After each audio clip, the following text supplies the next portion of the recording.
मैं उन दिनों दिल्ली के मुखर्जी नगर में नीट की तैयारी कर रहा था। मेरा नाम मनोज है और मुझे दिल्ली में रहते हुए 1 साल से भी ज़्यादा वक्त हो गया है। तो सीधी सी बात है, मुझे दिल्ली के माहौल के बारे में अच्छे से पता हो चुका है। जब मैं जयपुर से यहाँ पर आया था पढ़ने के लिए तो मुझे यहाँ के माहौल के बारे में इतना पता नहीं था, लेकिन इतना पता था कि यहाँ पर सिर्फ लोग लाल किला और लोटस टेम्पल देखने नहीं आते, बल्कि और भी चीज़ें हैं जो वो देखने आते हैं। उस दिन कुछ ऐसा हुआ कि दोपहर 12 बजे के आसपास मैं अपने कमरे में किताब में नजरें गड़ाए बैठा था। अभी दरवाजे पर मेरे जयपुर के 2 पुराने दोस्त आकर खड़े हो गए, पवन और किशन। कंधे पर बैग लटकाए, चेहरे पर मुस्कान बिखेरे, आंखों में चमक लिए, दोनों मेरे सामने खड़े थे। वैसे इन दोनों ने मुझे 2 ही दिन पहले फ़ोन करके बोला था, यार मनोज, तुम्हारा दिल्ली देखने की बड़ी इच्छा हो रही है। मैंने भी ताव में आकर कह दिया कि आ जाओ मुखर्जी नगर, दिखा देंगे तुम्हें भी दिल्ली। मुझे क्या पता था ये दोनों सच में आकर खड़े हो जाएंगे। ना चाहते हुए भी मैं मुस्कुरा कर बोला, आओ यारो, अंदर घुसे चले आओ, बाहर क्यों खड़े हो। अंदर घुसते ही कमरे का माहौल देखकर दोनों बोले, यार मनोज, तू तो बड़ी मेहनत कर रहा है। तो मैंने मन में सोचा कि इन लोगों ने क्या समझ रखा था, मैं क्या कर रहा हूं यहाँ पर। चल मनोज, हम लोगों को दिल्ली घुमा दे। ये दूसरी चीज थी जो कमरे में घुसने के बाद उनके मुंह से निकली। लेकिन मैंने कहा, यार भाइयों, आज तो मुझे पूरा दिन टाइम नहीं है, तुम लोग अभी आए हो, थोड़ा आराम करो। तो कब मिलेगा तुझे टाइम, पवन ने पूछा। बड़ी जल्दी थी दोनों को दिल्ली देखने की। मैंने कहा, हफ्ते के 7 दिन छोड़कर कभी भी। और वो दोनों समझ गए कि मैं अपनी पढ़ाई छोड़कर तो जाऊंगा नहीं, तो अब दिल्ली दर्शन उन्हें खुद ही करने पड़ेंगे। तो दोनों निकल पड़े दिल्ली से दिल लगी करने, दिल्ली के मजे लेने। और अगले 3 दिनों में दोनों ने लगभग पूरी दिल्ली की सारी फेमस जगहों को छान मारा। और आखिर शाम को दोनों लौटे तो मैंने मुस्कुराकर दोनों से पूछा, क्यों मेरे 2 अनमोल रतन, एक पवन दूजा किशन, कल सुबह की ट्रेन से वापस जयपुर। लेकिन दोनों के चेहरों से साफ दिख रहा था कि दोनों को दिल्ली दर्शन में कुछ खास मजा आया नहीं। देखकर लग रहा था जैसे कुछ रह गया जो दोनों के देखने की बरसों से तमन्ना थी। उन्होंने मुझसे कहा, यार मनोज, हम दोनों पूरी सिटी घूम लिए, लेकिन एक जगह जाना अभी बाकी है। उस जगह जाए बिना ये यात्रा सफल नहीं होगी। जिंदगी भर अफसोस रहेगा कि दिल्ली गए लेकिन भोग लगा कर नहीं है। कौन सी जगह? वैसे मुझे शक तो हो गया था, लेकिन मैं उन दोनों के मुंह से सुनना चाहता था। उन दोनों ने एक दूसरे का चेहरा देखा, मुस्कुराकर एक दूसरे के हाथ पर ताली मारी और बोले एक ही आवाज में, जीबी रोड। ये सुनकर एक बार के लिए सन्नाटा छा गया। मैंने उनकी तरफ अपने हाथ की 4 उंगलियां दिखाकर गुस्से में कहा, तुम सालों दोनों कबूतरों। मेरे कंठ से शब्द बाहर नहीं निकल रहे थे। फिर मैंने बोला, अरे मेरे बच्चों, सुबह की टिकट कटवाओ और वापस निकलो जयपुर के लिए। भाई मनोज यार, दिल्ली आने का मेन मकसद तो जीबी रोड ही था। हम दोनों की बहुत इच्छा है। बड़े दिनों में मेहनत करके हम लोगों ने 7,000 रुपये जमा किए हैं। हम जो लेने आए हैं उसे लिए बिना वापस नहीं जाएंगे। तो अगर हमारे साथ चले तो चल, नहीं तो हम खुद दिल्ली के मजे लेके आएंगे। मुझे समझ नहीं आया कि मैं इन दोनों पर गुस्सा दिखाऊं या तरस।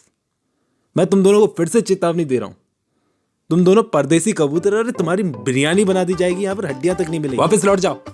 ये जीबी रोड दिल्ली का मशहूर रेड लाइट एरिया है। मुझे नहीं पता इन दोनों ने कहां से जीबी रोड का नाम सुन लिया और यहाँ चले आए। फिक्र तो मुझे इस बात की थी कि इन बेचारों को सिटी के बारे में कुछ पता नहीं है और कैसे पागल हुए जा रहे। अपनी तरफ से मैंने जितनी हो सकी चेतावनी दी, लेकिन आखिर ये दोनों लाल पीले भड़कीले कपड़े पहनकर, स्टार वाले चश्मे लगाकर, टाइट जीन्स और महंगे जूते पहनकर ऑटो करवा के पहुंचे जीबी रोड। ऑटो से उतरते ही इन दोनों ने देखी गंदी गंदी पुरानी बिल्डिंग, भीड़ भड़क्का, चिल्ला चिल्ली। बिल्डिंगों के बाहर से दिख रहे थे कमरों में लगे हुए एसी, और लोग इन्हें धक्का दे देकर आगे निकल रहे थे। एक बार के लिए तो डर के मारे दोनों का खून सूख गया, पेट में गुदगुदी हुई। दोनों को डर लग रहा था कि हमें किसी ने पहचान लिया तो, लेकिन याद आया कि हम लोग जयपुर में थोड़ी हैं, दिल्ली में। फिर हंसकर एक दूसरे के हाथ पर ताली मारी और अपनी गर्दनें घुमाकर जीबी रोड का सारा माहौल देखने लगे। तभी लगभग एक 15 साल का बच्चा उन दोनों के पास में आया, जिसने सफेद कलर की गंदी सी बनियान पहन रखी थी, नीचे निक्कर पहन रखी थी और नीचे नीली कलर की सफेद कलर की बाटा की चप्पलें पहनी थी।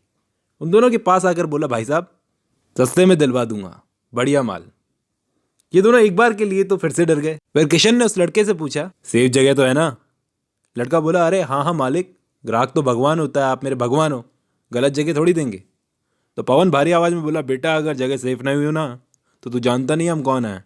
उन्होंने इस तरह लड़के को घूर कर देखा कि लड़का सहम गया और इन दोनों को अपनी जीत दिखाई दी कि इस शहर में अगर लोगों से काम निकलवाया जाता है तो ऐसे ही निकलवाया जाता है। चल अब बता, कितने में दिलवा देगा? किशन ने लड़के से पूछा। लड़के ने अपनी दोनों उंगलियों पर हिसाब लगाकर कहा, 400 रुपये 1 घंटे के हिसाब, दोनों के 800 रुपये लगेंगे। लड़के की बात सुनकर पवन और किशन एक दूसरे का चेहरा देखने लगे, क्योंकि इन दोनों ने सोचा नहीं था कि 800 रुपये में इतने सस्ते में इनका काम हो जाएगा। ये दोनों 3-4 हज़ार रुपये सोच कर आए थे। फिर पवन बोला, नहीं बहुत महंगा है। कहकर वो आगे बढ़ने लगे तो लड़का पीछे से बोला, भाई साहब, पूरे मार्केट का रेट यही चल रहा है, मैं आपसे ज़्यादा थोड़ी मांग रहा हूँ। अच्छा 700 रुपये लगा दूंगा। पवन और किशन की थोड़ी सी जिद से 100 रुपये बच गए। इन दोनों का बस चलता तो फ्री में अपना काम करवा लेते और एक भी पैसा ना देते। किधर चलना है? पवन ने पूछा। लड़का बोला, यहीं सामने वाली बिल्डिंग में, सीधे सीढ़ियाँ चढ़ के दूसरी मंजिल पर। कहकर लड़का आगे आगे चलने लगा और ये दोनों उसके पीछे पीछे। पुरानी सी बिल्डिंग थी, चहल पहल बहुत ज़्यादा थी। आखिर ये कमरे के दरवाजे के पास आकर खड़े हुए। एक लकड़ी का पुराना सा दरवाज़ा था जिसको लड़के ने खटखटाया और लगभग 20 सेकंड के बाद में दरवाज़ा खुला तो अंदर से एक गंजा सा तगड़ा सा आदमी बाहर निकला, जिसको देखकर ये दोनों साइड में हटकर दीवार से चिपक गए और उस आदमी को निकलने की जगह दी। इनका मुंह खुला था और आंखें उस आदमी को देख रही थी। वो आदमी सीढ़ियों से उतरकर नीचे चला गया और उस लड़के ने अंदर से इनको आवाज़ दी, आ जाओ आ जाओ, अंदर आ जाओ। ये दोनों अंदर गए और देखा कि कमरे में एसी भी था। इन दोनों के चेहरे पर मुस्कान आ गई कि एक अच्छा सौदा कर लिया और इसके बाद वो लकड़ी का किवाड़ बंद हो गया। शाम के 6:15 हुए थे। मैं अपने कमरे में किताब में आंखें गड़ाए बैठा था। देखा कि सामने दरवाजे पर पवन और किशन खड़े थे। दोनों बहुत थके हुए थे। ऊपर से नीचे तक देखा, थके टूटे चूर हो गए थे। अरे बाहर क्यों खड़े हो, अंदर घुसे चले आओ, मैंने कहा। दोनों अंदर आ गए और बड़ी मुश्किल से बिस्तर पर बैठे। दोनों को देखकर पता नहीं क्यों लग रहा था बेचारे बहुत रोए हैं। और बताओ कैसा रहा जीबी रोड? बहुत मजा आया होगा ना? तो किशन बोला, मनोज यार ये दुनिया बहुत खराब है। ये लाइन बोलते हुए उसका गला भर आया था। मैंने सोचा शायद जीबी रोड में औरतों की हालत देखकर इसका मन भर आया होगा। मैं कुछ सोच पाता इतने में पवन रोने लगा। वो अपने आंसू नहीं रोक पाया। किशन ने उसे अपनी छाती से लगाकर चुप करवाने लगा। अरे हुआ क्या है, कुछ बताओगे कि नहीं, मैंने पूछा। फिर उन्होंने मुझे बताई वो जो लकड़ी का किवाड़ बंद हो गया उसके आगे की कहानी। ये दोनों खड़े होकर पूरे कमरे का माहौल देख रहे थे। देखा कि कमरे में एसी भी था। रूम फ्रेशनर की खुशबू आ रही थी। सामने एसी चल रहा था। पास में बिस्तर पर एक जवान सी लड़की बैठी थी, जिसे देख इन दोनों के चेहरे पर मुस्कान आ गई। इन दोनों ने एक दूसरे की तरफ देखा, हाथ पर ताली मारी और दूसरी बार जब लड़की की तरफ देखा तो ऊपर से नीचे तक डर गए। इनका खून सूख गया जब उस लड़की ने अपने बिस्तर के नीचे से बंदूक निकालकर इन दोनों के सामने तान दी और वो 15 साल का लड़का जो इनके पीछे खड़ा था, वो अपने हाथ में एक लंबा सा छुरा लेकर इनके पीछे खड़ा था। उस लड़की ने एक पान अपने मुंह में डालते हुए उन दोनों से कहा, कपड़े उतारो। दोनों को पूरा नंगा करवा दिया गया। उन दोनों की जेब में जो भी पैसे थे 7,000 रुपए सब निकलवा लिए गए। चिल्लर तक नहीं छोड़ी ताकि ये ऑटो पकड़कर घर तक आ सके। दोनों से डांस करवा कर न जाने क्या क्या करवा कर भेज दिया गया। रास्ते पर पैदल चलकर ये लोग इंडिया गेट के पास आकर रोए थे और मेरे कमरे पर पहुंचे तभी सोचूं इन दोनों का चेहरा बंदर की तरह लाल क्यों है। जब भी ये दोनों उस पल के बारे में सोचते थे दोनों की आंखों से आंसू निकल आते थे। और इन दोनों ने कहा, यार मनोज किसी को बताना मत यार, बड़ी बेइज्जती हो जाएगी।